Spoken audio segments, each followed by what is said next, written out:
Hi everyone, today we'll talk about how to fix or how to solve graphics on FIFA Mobile. To know how to fix or how to solve FIFA Mobile graphics, you should just go to settings. Here in this page we click apps, default apps, app settings. When you'll find this page you will search about this window of FIFA Mobile.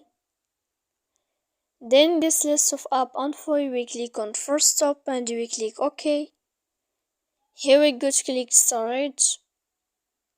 After that we click clear cache, and in the end of all these steps then you can turn off your phone. You will wait 3 seconds and you can turn on your phone again to fix your problems. So please don't forget to support us by like and subscribe. See you next time in another video, and thank you for your attention and your watching.